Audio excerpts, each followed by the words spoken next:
There she was, Karen, in her leopard print robe and UGG boots, standing on my porch, screaming that her Tesla was now possessed by Satan because her dashboard lit up like a Vegas casino. And I just stood there, coffee in hand, wondering if now was the time to tell her the truth. She'd been mooching off my electricity for weeks, and I finally gave her something extra to chew on. And no, this isn't a movie. This is what happens when a Karen-backed fake HOA plays militia in the wrong neighborhood. Freeze frame. Yep, that's me. The guy whose private well HOA Karen tapped into to illegally water her garden. What did I do? I flushed her system with sewage. And oh buddy, that was just the beginning. Now before you think I'm some sort of mad scientist turned suburban vigilante, let me clarify. I moved into this neighborhood for peace and quiet. 1-acre lot, modern house, decent HOA rules. On paper, it all looked reasonable. I'm an electrical engineer. Quiet, low maintenance, not the kind of guy who starts neighborhood wars.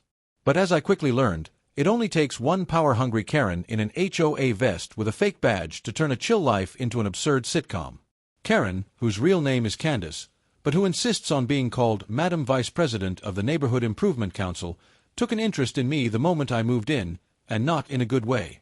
On day one, she left a typed letter, yes, typed, on my front door, explaining that my temporary construction tools were a visual nuisance, and that any visible storage of ladders, wires, or electrical units would result in a fine.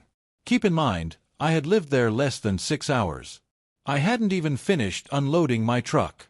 At first, I brushed it off. Some people need control like plants need sunlight. But I underestimated how far she was willing to go. She wasn't just annoying. She was strategic, passive-aggressive with the precision of a cruise missile.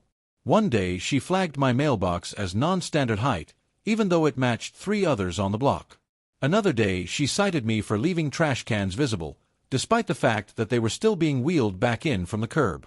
The final straw wasn't any of that though. No, it was when my power bill suddenly jumped by over $180 in 1 month. I thought maybe I'd left something running. Did a systems check. Everything was in order. Then I noticed something weird on my Ring camera footage. My outdoor outlet cover was slightly ajar. At first, I assumed wind or a neighbor's dog. Then I saw it. At 11:47 p.m., a sleek white Tesla backing into my driveway. A cable trailing from my outlet to her car like it was a public EV station, and out stepped Karen in full ninja mode, bathrobe flapping and phone light guiding her way. I paused the video 3 times to be sure. And there it was. That smug little tuck of hair behind the ear as she strutted back to her house with the gait of someone who'd done this before. She wasn't even subtle. The next night, same thing. Again the night after that, sometimes during the day. She even had the audacity to park diagonally across my driveway one afternoon, with the cord visibly stretched like a charging umbilical cord. No apology, no heads up, just full entitlement. So like any rational person, I did what any tech-savvy petty revenge enthusiast would do. I monitored it. I installed a power monitor with Wi-Fi logging. Over 2 weeks, her Tesla siphoned nearly 70 kilowatt-hours from my outlet. That's about $174 of electricity. When I finally confronted her, nicely, mind you, she blinked like I just asked her to donate a kidney. "Oh, I thought that was a shared community outlet," she said. "It's in the front yard after all." When I pointed out that it was clearly attached to my house, wired into my panel, and locked behind a weather-sealed cover, she flipped the switch. "Well, you don't even drive an EV, so what are you using it for?"